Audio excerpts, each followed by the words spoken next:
চারের 3 নম্বর অঙ্কটা কি বলছে? বলছে x স্কয়ার প্লাস 6y সমান সমান কত? মাইনাস 17। এটাকে এক নম্বর নাম দেব। দুই নম্বর কি বলছে? y square plus 4z equal to 1। y square plus 4z equal to 1। তাহলে দুই নম্বর নাম দেব। এটা বলছে z square plus 2x, z square plus 2x equal to 2। এটা হলে তোমরা কি চাইছে? ওরা উত্তর বলছে x square plus y square plus z square equal to জিজ্ঞাসা ছিল। এটা তো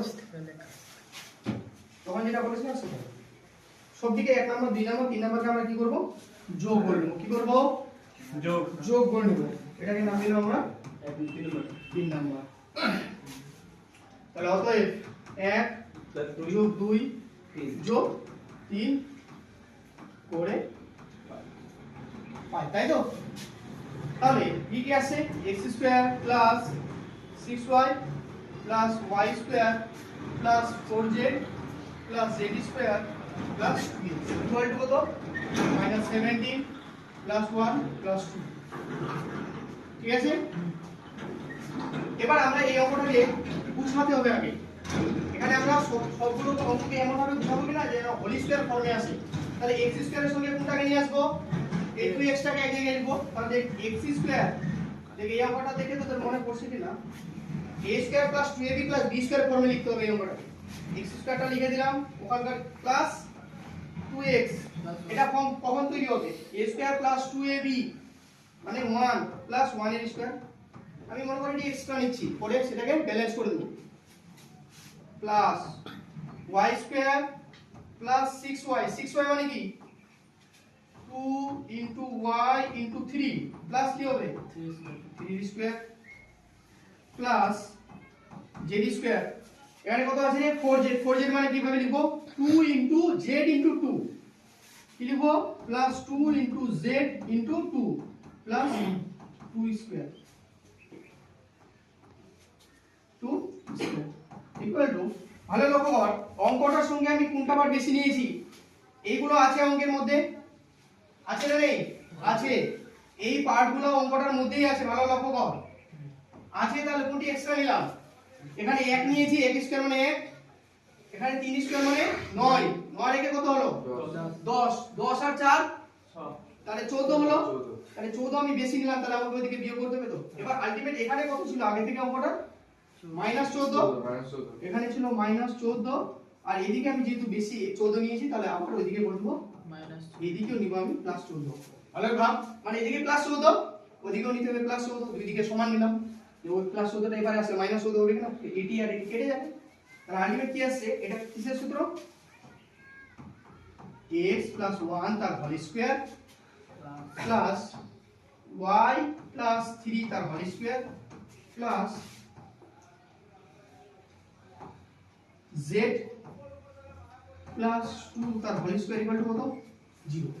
এবার আমরা কি জানি যে বর্গের মানে তিনটি বর্গ রাশির যোগফল যদি শূন্য হয়, তাদের মান পৃথক পৃথকভাবে শূন্য হবে। তাদের মানগুলো পৃথক পৃথকভাবে শূন্য হবে। তিনটি বর্গ রাশির সমষ্টি কি হলো? শূন্য হলো। এটা একটা বর্গ রাশি, এটা একটা বর্গ রাশি, আর এটা একটা বর্গ রাশি। এই তিনটি বর্গ রাশির সমষ্টি কত পেলাম? 0 পেলাম। তাহলে আমরা এখান থেকে বলতে পারবো যে প্রতিটা রাশির মান কি হবে? শূন্য হবে, পৃথক হবে। তাহলে এতটুকু বোঝা হয়েছে। এবার এখান থেকে জাস্ট করলে স্যার আমরা গুণফল শূন্য হবে।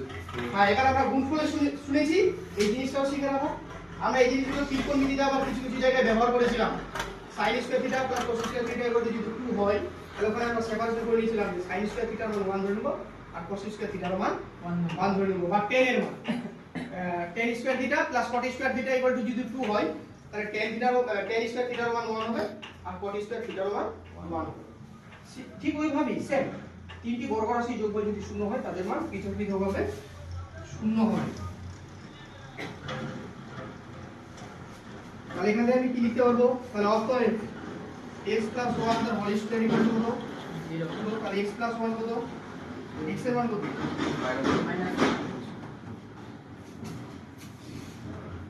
y প্লাস 3 তার হোল স্কয়ার ইকুয়াল টু কত 0 তাহলে y প্লাস 3 ইকুয়াল টু কত তাহলে y ইকুয়াল টু কত -3 z প্লাস 2 তার হোল স্কয়ার মান কত 0 তাহলে z plus 2 equal two 0 z equal to minus. এবার আমরা অঙ্কটাতে নেমে যাব।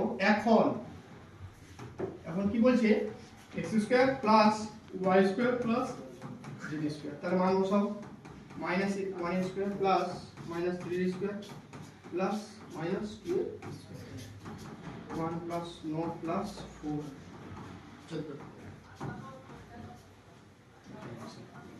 ক্লিয়ার? বুঝা গেছে? এই ছিল অঙ্কটা।